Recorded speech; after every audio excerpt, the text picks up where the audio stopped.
Tarde, estudantes de semântica. Hoje nós vamos conversar nessa videoaula sobre metáfora e metonímia, processos cognitivos. Com base no material da aula, nós temos 3 objetivos de aprendizagem. São os seguintes: saber o que é metáfora e o que é metonímia, saber distinguir uma da outra e também propiciar uma conscientização de que metáfora e metonímia não são 2 figuras de linguagem, mas 2 processos cognitivos que contribuem para a expansão semântica e são processos muito usados nas nossas produções textuais, sejam elas faladas, sinalizadas ou escritas na vida cotidiana. De acordo com os autores dessa aula, o maior objetivo, do processo comunicativo é que haja uma compreensão mútua, entre o falante e o ouvinte, mesmo quando esse turno é modificado. E para que isso aconteça, e aconteça com êxito, eles reforçam que os processos cognitivos, ou seja, a nossa realização linguística, a nossa realização intelectual, de concepção e de tratamento e interpretação das informações como um todo, elas são acionadas, não é só o conhecimento ali da linguagem em si. Tem muito mais, tem vários fatores extralinguísticos que são acionados nesse momento da comunicação. Nós contamos, obviamente, nesse momento, com a nossa saúde mental para que esse processo aconteça. Então, quando nós falamos em metáfora e falamos também em metonímia, nós ativamos alguns conhecimentos, e também algumas estratégias que nos fazem perceber que sentido se espera em determinado momento, com determinados usos, em circunstâncias especiais de interação comunicativa. Então, são vários fatores que nos possibilitam depreender qual sentido será o mais significativo nesse contexto, nesse momento, nessa situação comunicativa. Então, são vários aspectos que estão envolvidos nesse processo maior da comunicação. E é justamente sobre esses processos e essas circunstâncias que nós vamos conversar nessa aula, E aí os autores já vão nos orientando para o seguinte entendimento. Nós aprendemos o que era metáfora e metonímia de um ponto de vista diferente do que nós veremos agora nessa aula. E é importante que a gente retome o que foi aprendido, O que é considerado metáfora e metonímia na visão tradicional? Primeiro, são conceitos que são considerados, assim como se considerou a poesia durante muito tempo, enquanto desvios de significado, É uma perspectiva tradicional, é algo que não seria natural, como, por exemplo, no exemplo, Maria é um papagaio. Então, isso seria uma linguagem figurada, não seria uma linguagem natural, Seria um desvio do significado comum. Sabemos que Maria não é um papagaio e que quando a gente diz que Maria é um papagaio, a gente está associando, na verdade, uma característica a Maria que é da questão do falar, Falar bastante e tal, que estaria associada à figura do papagaio. Sobre esse sentido figurativo, os autores afirmam que eles são simplisticamente vistos como figuras de linguagem, que têm a finalidade de, com fins estilísticos e retóricos, criar figuras ou imagens para ornar o discurso. Então, metáfora e metonímia seriam ornamentos do discurso. Deixar aquele discurso diferente, mais belo, desviado comum, para que chame a atenção. E aí, de acordo com os estudiosos, que os autores trazem, essa abordagem tradicional ela é falha, e ela é falha por 2 pontos. Primeiro, porque metáfora é um processo comum no nosso dia a dia. E a gente já aprendia em literatura, teoria literária, que o texto literário e a linguagem poética, mais especificamente, ela de fato é uma linguagem comum, A poesia não é um desvio também, como muita gente quer, um desvio da linguagem corriqueira. Na verdade, alguns escritores até apontam para a poesia como um retorno a essa linguagem original, que já está fazendo parte do dia a dia, mas depois, com o tempo, se perde. E as metáforas linguísticas se expressam por meio da língua, mas elas não são processos apenas linguísticos, elas são processos cognitivos que indicam associações e ou contiguidades pelo meio das quais nós podemos conceber o mundo e as coisas que nele existem. Então, é algo mais amplo, né? Traz algo em um conhecimento que é mais amplo. E aí, para aprofundar o conhecimento, né? Os autores nos lembram que nós vamos estudar esse conteúdo sob uma das abordagens linguísticas mais relevantes nesse momento, que é o cognitivismo. E aí vamos a eles, né? As chamadas figuras de linguagem, elas faziam parte e ainda fazem, nas gramáticas tradicionais, de um conhecimento chamado de estilística, porque justamente traz a ideia de que é a língua trabalhada com um estilo, trazendo essa questão do estético, né? De um aprofundamento estético, que não deixa de ser verdade, né? Nós temos, de fato, a linguagem elaborada com uma característica artística. Porém, nós vamos ver que as metáforas, que a metonímia, elas não fazem a parte apenas de um discurso, que é um discurso, digamos, poético, diferente. Ou melhor, fazem parte, mas essa poesia, essa forma de pensar e de associar, está no nosso dia a dia, está no nosso cotidiano. Não é algo incomum. Não é algo que a gente precisa fazer um estudo estilístico para compreender, porque ela está no nosso dia a dia. Vamos falar, então, sobre a metáfora, né? Fechar aqui para a gente falar sobre a metáfora. Vamos lá. Então, de acordo com esse texto, para Lakoff e para Mark Johnson, né, George Lakoff e Mark Johnson, a metáfora é o processo cotidiano por meio do qual nós compreendemos e também experienciamos uma entidade em termos de outra. Esse processo, segundo esses autores, esses estudiosos, eles não pertencem exclusivamente ao sistema linguístico, mas pertencem a todo o sistema conceitual, ou seja, todo o sistema mental. E é justamente, né, por ser baseado em nossas experiências de mundo, que ele é um modo de estruturação do próprio pensamento. Sendo assim, nós podemos pensar em produzir uma metáfora, né, considerando que ela deixa de ser entendida como um desvio do sentido de uma palavra, porque a essência da metáfora é compreender e experienciar uma coisa em termos de outra. Então, não é, na verdade, não é possível entender que a metáfora é um desvio do sentido de uma palavra, porque, na verdade, ela vai além. Lakoff e Johnson, eles classificam as metáforas em 3 tipos, e a gente vai conhecer agora quais são esses tipos e, de acordo com os estudos deles, do que se trata esses 3 tipos, né? Os tipos são estruturais, orientacionais e ontológicas.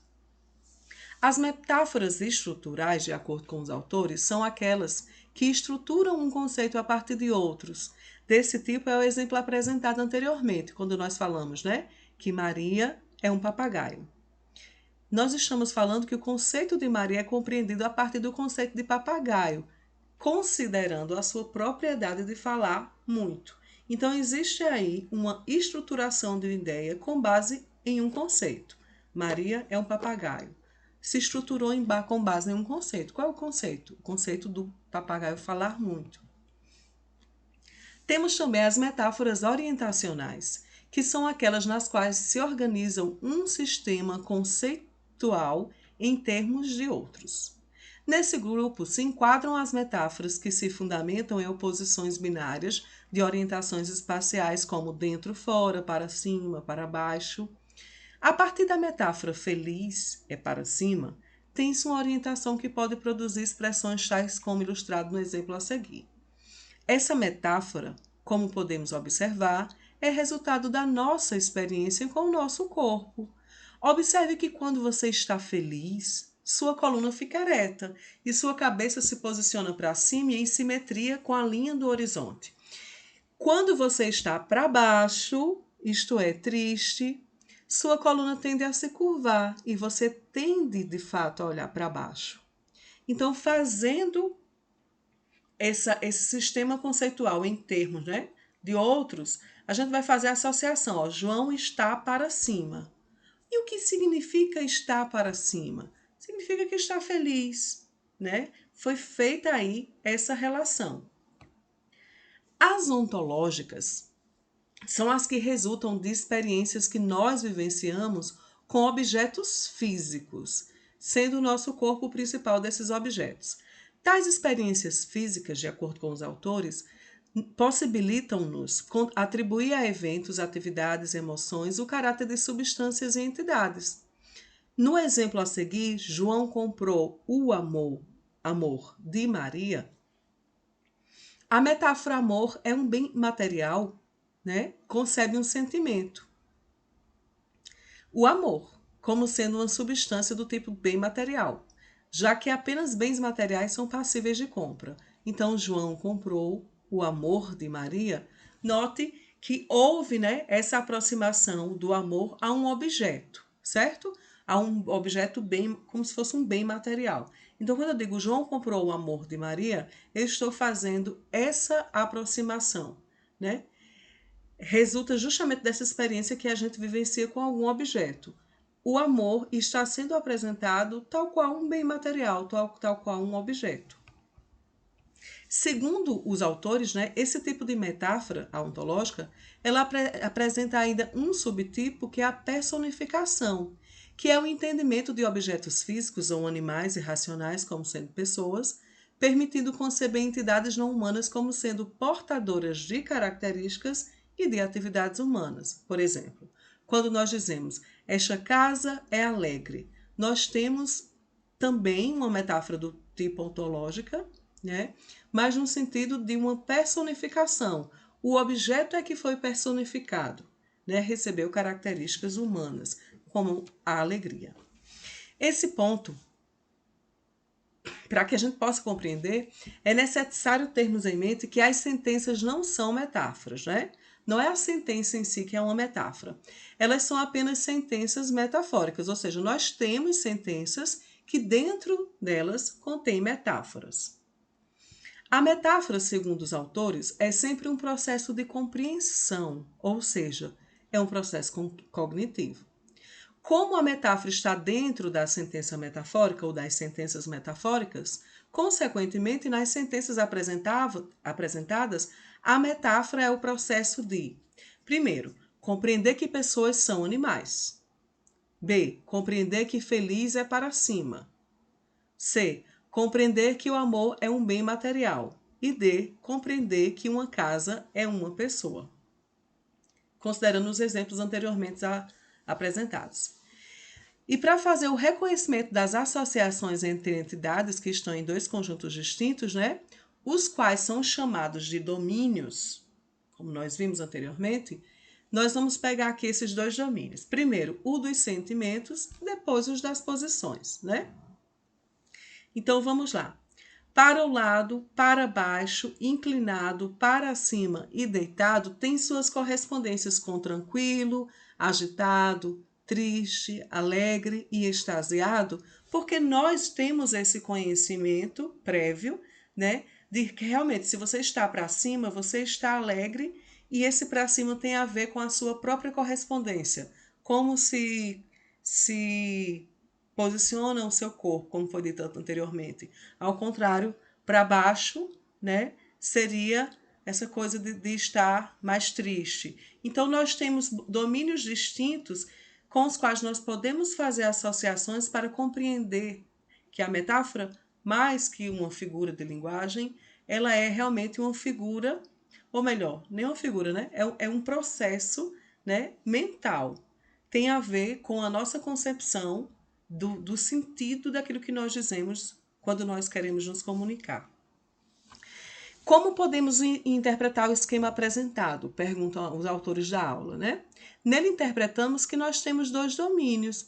Primeiro o domínio dos sentimentos, depois o domínio das posições.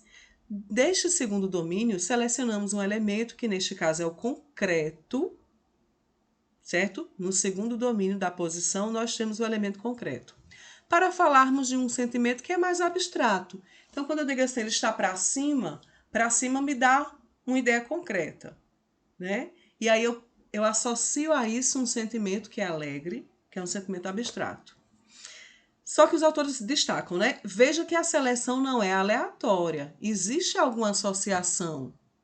Você não traz metáforas, não falamos metáforas, não trazemos metáforas ou ouvimos metáforas no dia a dia do nada, só porque alguém quis fazer um desvio, digamos, né? Da língua normal, da língua corriqueira. Isso não é assim. Nós fazemos metáforas, nós trazemos as metáforas porque nós fazemos um processo mental de associação, né? De semelhança entre esses dois conceitos. É algo realmente muito comum no nosso dia a dia e que faz com que a nossa comunicação seja muito eficaz. Nesse caso, o que há de semelhante entre eles é o fato de que quem está alegre geralmente fica realmente com o corpo ereto, né, com a cabeça erguida, na linha do horizonte, pois a alegria ergue o corpo. E o contrário também é verdadeiro. Em termos técnicos, né, a gente pode dizer que o domínio mais concreto pode ser chamado de domínio fonte. É assim que os teóricos chamam. Esse domínio mais concreto, né, para cima, para baixo, certo? Que traz essa questão de algo mais concreto para você poder comparar. É o domínio fonte porque é justamente a partir dele, né, dessa fonte, que nós tiremos determinadas propriedades para poder fazer essa representação. E é uma representação de um modo mais material, né, daquilo que é abstrato. Eu quero trazer esse que é mais abstrato para ser visualizado de uma forma mais concreta, né, trazer de uma forma mais material. Então, eu pego esse domínio fonte e associo ao outro domínio, que é esse domínio mais abstrato, que os teóricos chamam de domínio alvo. Porque é justamente ele o alvo do significado que a gente pretende atingir, ou seja, o alvo ao qual aplicamos algumas propriedades daquela fonte, daquele termo fonte. E aí, nesse esquema, né, nós tiramos do domínio fonte a propriedade de estar para cima, pois temos como alvo expressar o sentimento alegria, mas isso só é possível porque nessa forma de conceber o mundo, conseguimos associar tal posição a tal sentimento. Então, associamos um domínio alvo, que a gente quer expressar, a um domínio fonte, que é mais concreto e que a gente pode materializar esse sentimento mais abstrato. E, nesse sentido, a gente pode dizer que a metáfora é também um processo de expansão semântica. A gente, de fato, faz uma expansão semântica, né? Fica algo mais amplo, o significado é mais amplo. Você vê que os vocábulos acabam assumindo mais significados mesmo. Essa questão da própria polissemia, né? A metáfora, ela possibilita que um significado tenha mais, que um vocábulo tenha mais de um significado. Vamos falar então sobre a metonímia agora. E aí os autores da aula, eles dizem o seguinte, né? Além da metáfora, outro processo de expansão semântica é a metonímia, que é um processo referencial que objetiva o entendimento através da representação de uma entidade por outra. É um processo no qual podemos usar uma entidade X para nos referirmos a uma entidade Y, com a qual X mantém alguma relação de contiguidade, né? Então, nós vamos sempre ver que essas relações são muito comuns na metonímia. Vamos lá. Primeiro exemplo, né? Gosto de ler Mia Couto. A gente sabe aqui que temos uma expressão metonímica, onde nós temos uma metonímia, cujo sentido é de tomar o autor pela obra. Ora, nós sabemos que existe sempre um veículo, né, e uma relação. Né? Veículo e relação são duas noções que são realmente essenciais para a gente entender a metonímia. O veículo seria o quê? A expressão, ou a palavra, né, usada no lugar de uma outra.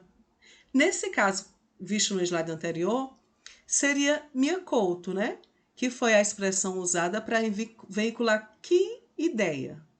A ideia ou o sentido dos livros de minha couto, né? Em todos os casos de metonímia apresentados na aula, nós vamos observar que há também uma relação de expressão que é apresentada. Pode ser falada, sinalizada, escrita, né? Com o sentido que ela veicula. A essa relação nós damos o nome de relação de contiguidade, ou seja, de proximidade. Existe um veículo e existe também uma relação de proximidade entre as duas coisas. Essa proximidade, ou seja, essa contiguidade, ocorre porque diz respeito a elementos que estão dentro de um mesmo domínio, que é chamado de domínio matriz. Esse domínio matriz é o conjunto de propriedades ou de coisas que dizem respeito a determinada entidade, seja essa entidade uma pessoa, um animal, uma planta, um objeto. Vamos lá. Então, nós temos, né? Para quem acha que os dois fenômenos, metáfora e metonímia, se confundem, né? Segue alguns aspectos bem esclarecedores das diferenças. Primeiro, observe um ponto crucial no qual a metonímia se distingue da metáfora, a quantidade de domínios.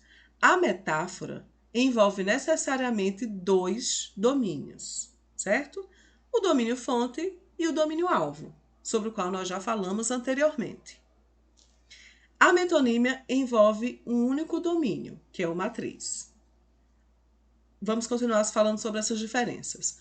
Outro ponto forte nessa distinção entre os dois processos, né? Os processos cognitivos, não estamos falando aqui enquanto figuras de linguagem, mas enquanto processos cognitivos, é que na metonímia, gente, há necessariamente essa relação de contiguidade, ao passo que na metáfora não há essa relação.